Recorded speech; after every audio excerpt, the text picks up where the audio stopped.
eh, kalau misalnya kita hubungan dengan dosa induk ya, misalnya ya, satu kesombongan. Jadi orang-orang di level syariat itu sombong. Kamu hari ini nggak sateduh ya, kamu nggak berdoa ya. Padahal orang lain juga berdoa, cuman cara berdoanya beda denganmu. Mereka berdoa itu sambil bekerja, berdoa. Nggak seperti kamu yang harus sejam duduk diam, nggak dengerin apa-apa, baca Alkitab. Nggak seperti itu caranya. Cara doanya berbeda. Ada yang berdoa sambil jualan, sambil kerja, sambil naik motor, sambil ngojek misalnya, gojek, nggak masalah.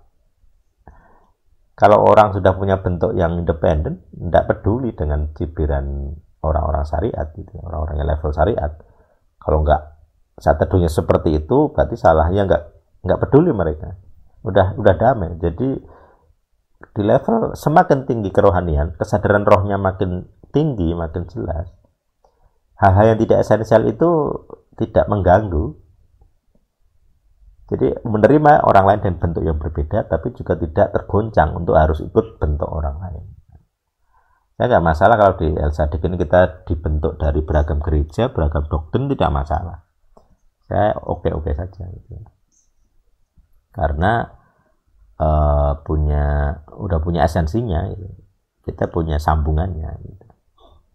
Nah ini memang nanti dalam dosa induk juga nanti muncul terus itu ya, berbagai pola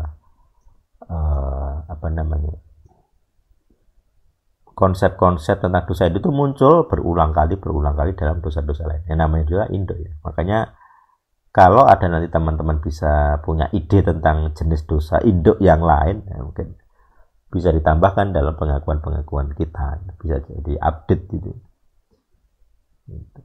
Tapi memang agak sulit, saya sangat sulit ketemu konseptor itu sangat sulit. Rata-rata orang pelaku gitu ya, bukan konseptor. Jadi kalau saya tanya konsep, rata-rata nggak bisa kasih ide. Ya nggak apa-apa, memang bentukan orang sendiri-sendiri. Gitu. Kalau saya memang bawaannya memang konseptor gitu. Jadi tidak sulit memahami konsep dan merumuskan konsep abstrak gitu ya. Jadi desainer abstrak. Ya begitu sih tanggapan saya untuk pertanyaan dari Jeffrey tadi. Ini kalau terbiasa dengan yang jiwa nih, itu nanti mentok di level 2 gitu ya. Jadi nggak ngerti hakikatnya. Jadi nggak ngerti hakikat misalnya hukum yang penting yang mana. Misalnya hukum tentang pakai helm. Bisa-bisanya pakai helm, hukum pakai helm itu kan hukum negara ya.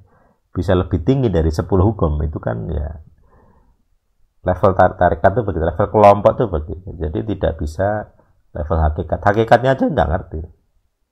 Hakikat hukum itu aja nggak ngerti. Mana yang lebih tinggi, mana yang lebih rendah itu aja nggak ngerti. Padahal dia guru gitu. Didengarkan banyak orang. Jadi guru salah 1 mili, muridnya salah 1 kilometer. Gitu. Dampaknya besar sekali.